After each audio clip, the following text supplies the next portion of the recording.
नौमी भौम बार मधुमाशा अवधपुरी यह चरित प्रकाशा।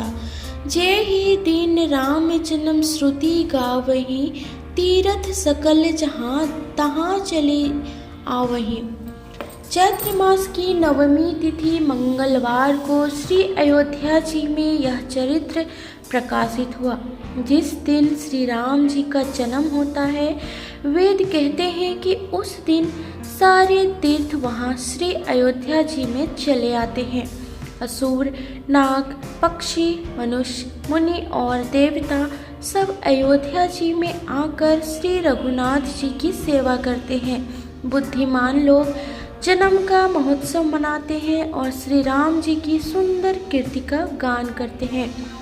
मंजहि संजन वृंदे बहु पावन सरजोनीर। जपहि राम धरि ध्यान और सुंदर श्याम शरीर। संजनों के बहुत से समूह उस दिन श्री सरजू जी के पवित्र जल में स्नान करते हैं और हृदय में सुंदर श्याम शरीर श्री रघुनाथ जी का ध्यान करके उनके नाम का जप करते हैं। वेद पुराण कहते हैं कि श्री सरयू जी का दर्शन, स्पर्श, स्नान और जलपान पापों को हरता है। यह नदी बड़ी ही पवित्र है। इसकी महिमा अनंत है, जिसे विमल बुद्धि वाली सरस्वती जी भी यही नहीं कह सकती। यह शोभायमान अयोध्यापुरी श्री रामचंद्र जी के परम धाम की देने वाली है। सब लोकों में प्रसिद्ध है और अत्यंत पवित्र है।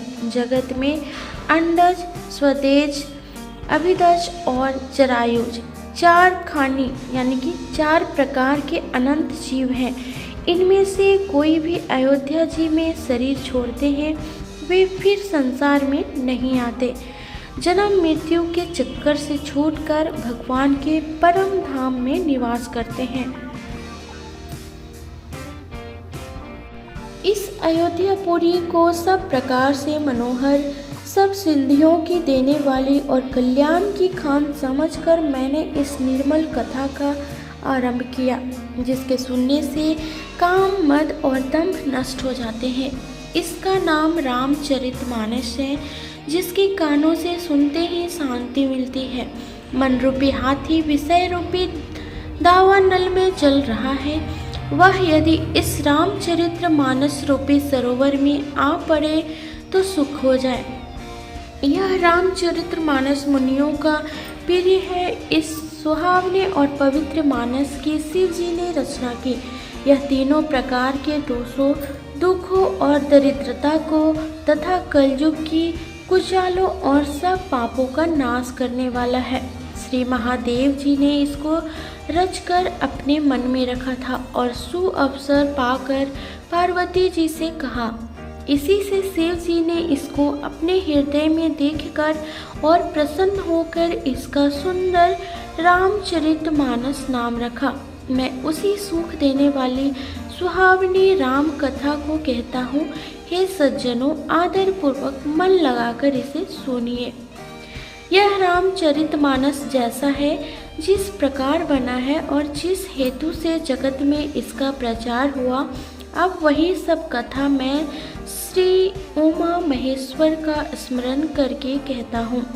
श्री शिव जी की कृपा से उसके हृदय में सुंदर बुद्धि का विकास हुआ, जिससे यह तुलसीदास श्री रामचरितमानस का कवि हुआ। अपनी बुद्धि के अनुसार तो वह इसे मनोहर ही बनाता है, किंतु फिर भी हे सज्जनों, सुंदर चित्त से सुनकर इसे आप सुधार लीजिए।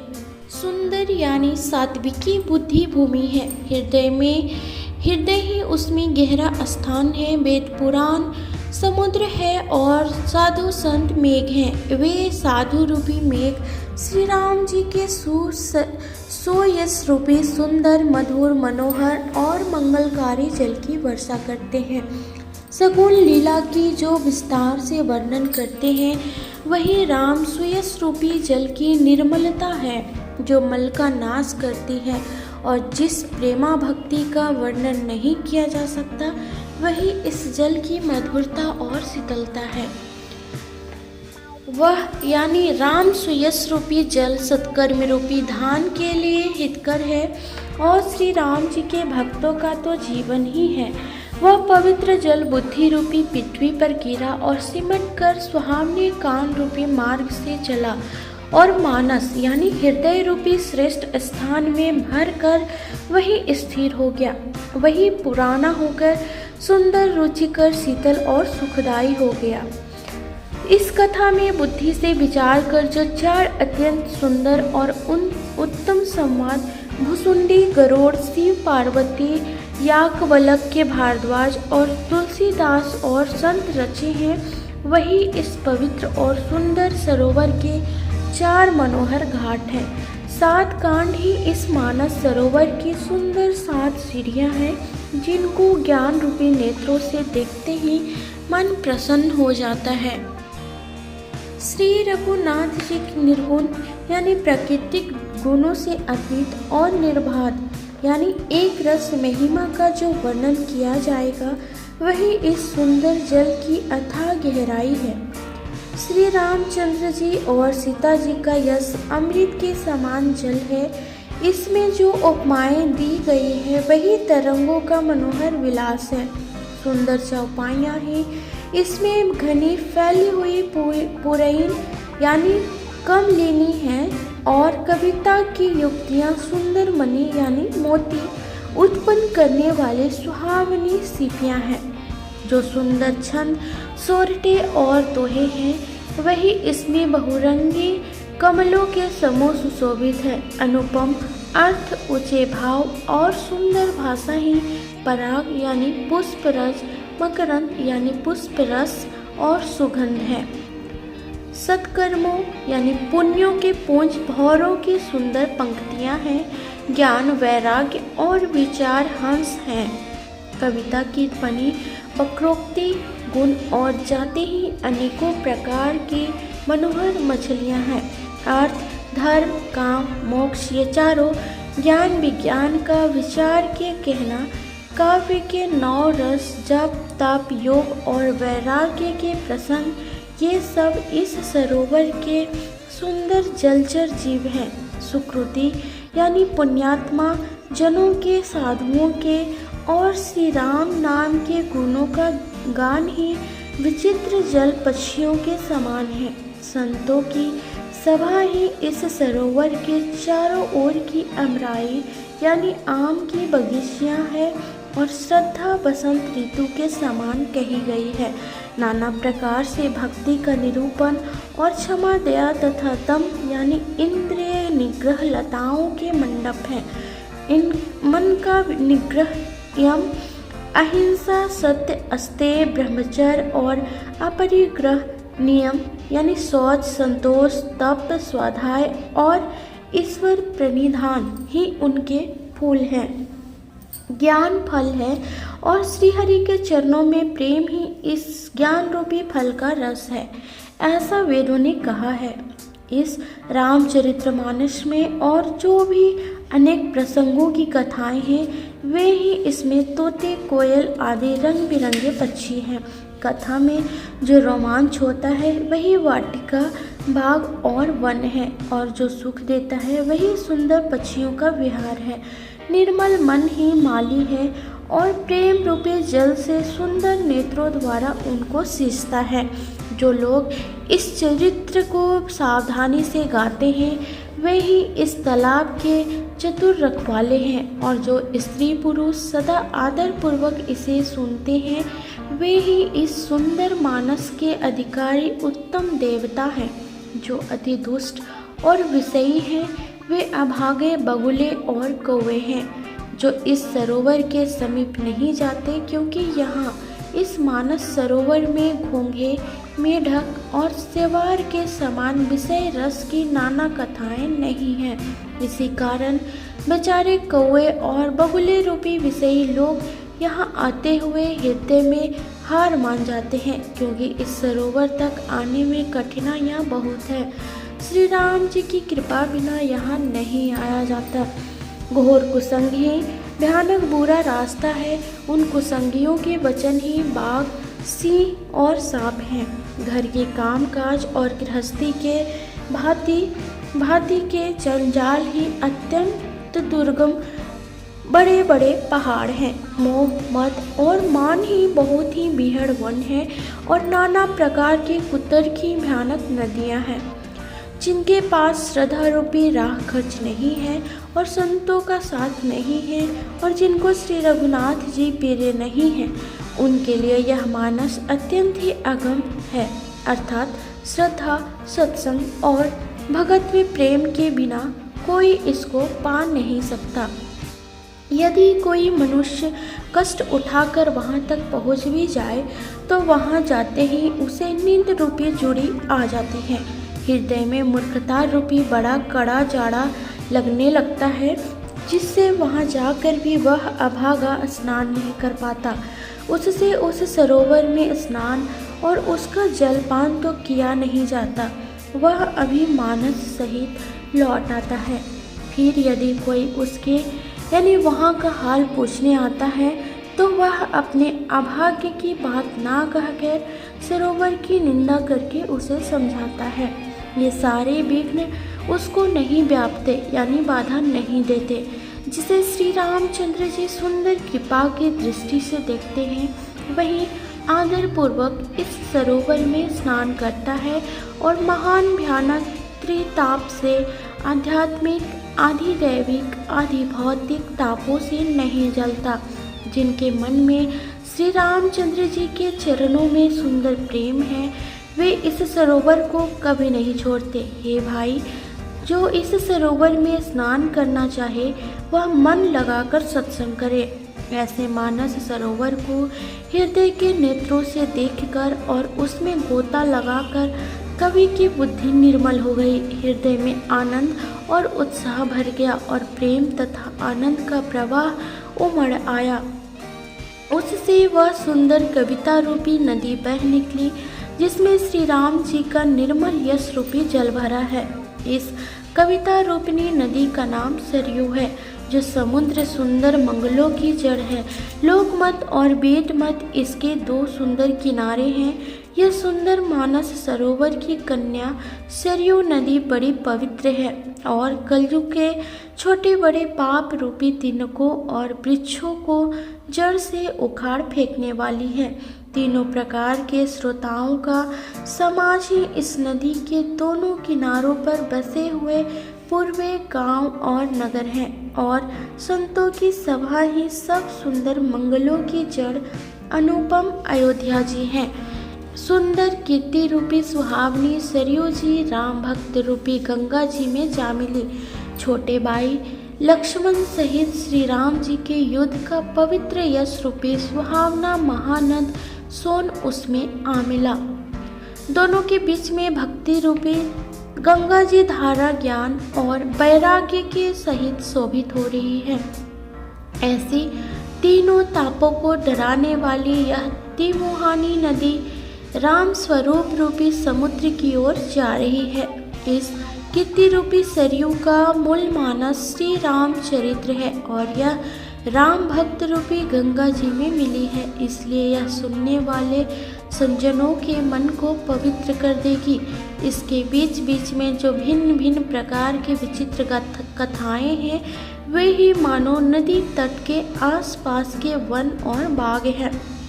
श्री पार्वती जी और शिव जी के विवाह बराती इस नदी में बहुत प्रकार के असंख्य जलचर जीव हैं।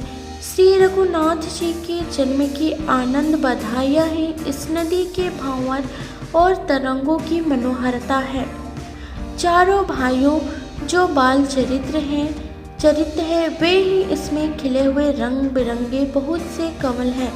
महाराज श्री दशरथ जी और उनकी रानियों और कुटुंबियों के सत्कर्म यानी पुण्य ही भ्रमर और जलपक्षी हैं।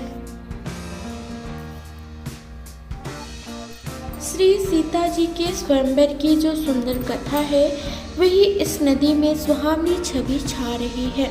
अनेकों सुंदर विचारपूर्ण प्रश्न ही इस नदी की नावें हैं और उनके विवाह युक्त उत्तर ही चतुर केवट है। इस कथा को सुनकर पीछे जो आपस में चर्चा होती है वही इस नदी के सहारे सहारे चलने वाले यात्रियों का समाज शोभा पा रहा है।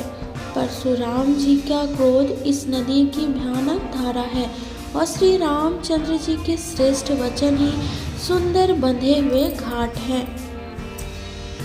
भाइयों सहित श्री रामचंद्र जी के विवाह का उत्साह ही इस कथा नदी का कल्याणकारिणी बाढ़ है जो सभी को सुख देने वाली है।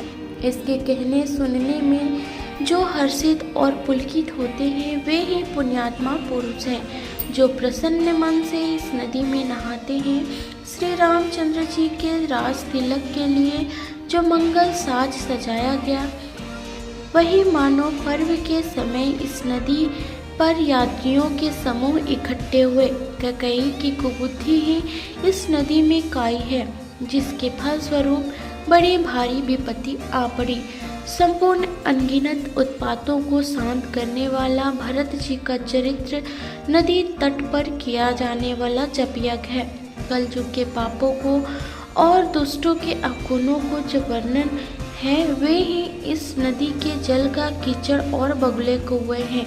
यह कीर्ति रूपिणी नदी छहों रीतियों में सुंदर है। सभी समय यह परम सुहावनी और अत्यंत पवित्र है। इसमें शिव पार्वती का विवाह हेमंत ऋतु है। श्री रामचंद्र जी के जन्म का उत्सव सुखदायी शिशिर ऋतु है। श्री रामचंद्र जी के विवाह समाज का वर्णन ही आनंद मंगलमय ऋतुराज वसंत है। श्री राम जी का वनगमन दुस्सह ग्रीष्म ऋतु है और मार्ग की कथा ही कड़ी धूप और लू है। राक्षसों के साथ घोर युद्ध ही वर्षा ऋतु है जो देव कुल रूपी धान के लिए सुंदर कल्याण करने वाली है। रामचंद्र जी के राज्यकाल का जो सुख विनम्रता और बड़ाई है वही निर्मल सुख देने वाली सुहावनी शरद ऋतु है। सती शिरोमणि श्री सीता जी के गुणों की कथा है वही इस जल का निर्मल और अनुपम गुण है। श्री भरत जी का स्वभाव इस नदी की सुंदर शीतलता है जो सदा एक सी रहती है और जिसका वर्णन नहीं किया जा सकता।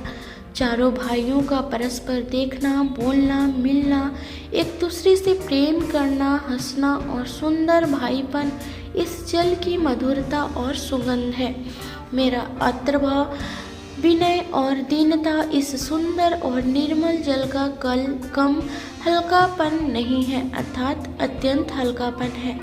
यह जल बड़ा ही अनोखा है जो सुनने से ही गुण करता है और आशा रूपी प्यास को और मन के मैल को दूर कर देता है। यह जल श्री रामचंद्र जी के सुंदर प्रेम को पुष्ट करता है, कलयुग के समस्त पापों और उनसे होने वाली ग्लानि को हर लेता है, संसार के यानी जन्म मृत्यु रूपी श्रम को सोख लेता है, संतोष को भी संतुष्ट करता है और पाप ताप दरिद्रता और दोषों को नष्ट कर देता है।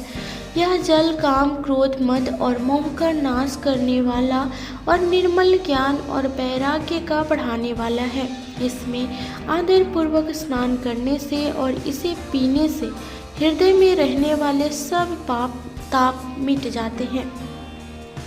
जिन्होंने इस यानी राम सुयस रूपी जल से अपने हृदय को नहीं धोया वे कायर कलिकाल के द्वारा ठगे गए। जैसे प्यासा हिरन सूर्य की किरणों के रेत पर पड़ने से उत्पन्न हुए जल के भ्रम को वास्तविक जल समझकर पीने को दौड़ता है और जल न पाकर दुखी होता है, वैसे ही वे कलयुग से ठगे हुए जीव भी विषयों के पीछे भटक कर दुखी होंगे।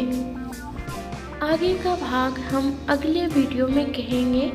तब तक अगर आप मेरे चैनल पे नए हैं तो सब्सक्राइब जरूर कर लीजिए ताकि हम जो भी इसके आगे का पार्ट वीडियो में डालें तो आप तक जल्द ही पहुंच जाए। धन्यवाद।